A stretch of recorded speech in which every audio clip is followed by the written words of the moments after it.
ഏക civil code നിയമം നടപ്പിലാക്കരുതെന്ന് കാണിച്ച് മുസ്ലിം സംഘടനകൾ രാഷ്ട്രപതിക്ക് കൊടുക്കാൻ ഒപ്പുശേഖരണം നടത്തി. കേന്ദ്ര സർക്കാർ നടപ്പിലാക്കണമെന്ന് ആവശ്യപ്പെടുന്ന ഏക സിവിൽ കോഡ് നിയമത്തെ ഇന്ത്യയിലെ മുസ്ലിം സംഘടനകൾ ഒന്നടങ്കം എതിർത്തുകൊണ്ടിരിക്കുന്ന സാഹചര്യത്തിലാണ് ഇന്ത്യൻ മുസ്ലിം ലോ ബോർഡിന്റെ നേതൃത്വത്തിൽ ഇന്ത്യയിലെ മുഴുവൻ മുസ്ലിം പള്ളികളിൽ വെള്ളിയാഴ്ച ജുമാ നമസ്കാരത്തിന് എത്തിയ മുസ്ലിങ്ങളിൽ നിന്നും ഒപ്പുശേഖരണം നടത്തി രാഷ്ട്രപതിക്ക് സമർപ്പിക്കാൻ തീരുമാനിച്ചിരിക്കുന്നത്. ഇസ്ലാമിക നിയമങ്ങൾ ദൈവികമാണ്. അതിനെ ഒരിക്കലും തിരുത്താൻ കഴിയില്ല. ഓരോ മതങ്ങൾക്കും ഓരോരോ രീതിയിലുള്ള ആചാരാനുഷ്ഠാനങ്ങളാണ് ഉള്ളത്.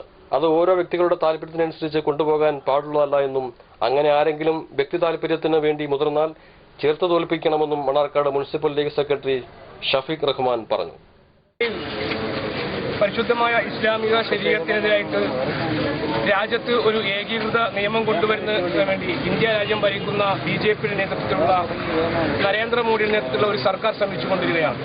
രാജ്യത്തെ എല്ലാ മതവിഭാഗങ്ങൾക്കും മതമുള്ളവനും മതമില്ലാത്തവനും രാജ്യത്ത് ഒരൊറ്റ നിയമം കൊണ്ടുവന്നുകൊണ്ട് ആ നിയമത്തിന്റെ കീഴിൽ എല്ലാ മതവിഭാഗങ്ങളും ആ നിയമം അനുസരിച്ചുകൊണ്ട് ജീവിക്കണം എന്ന് പറയുന്ന തരത്തിലേക്ക് രാജ്യത്ത് ഒരു നിയമം കൊണ്ടുവരാൻ വേണ്ടി ശ്രമിക്കുന്നു.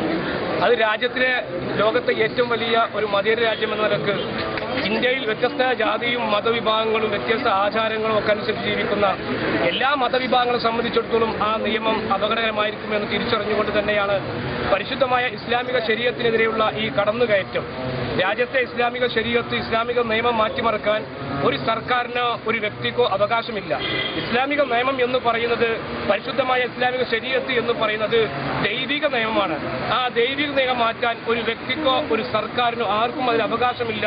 അതിൽ കൈകടത്താൻ ആരെയും അനുവദിക്കുകയില്ല എന്നതാണ് ഇന്ത്യയിലെ മുഴുവൻ മുസ്ലിങ്ങളും ഉറച്ച ശബ്ദത്തിൽ വിളിച്ചു പറയുന്നത്.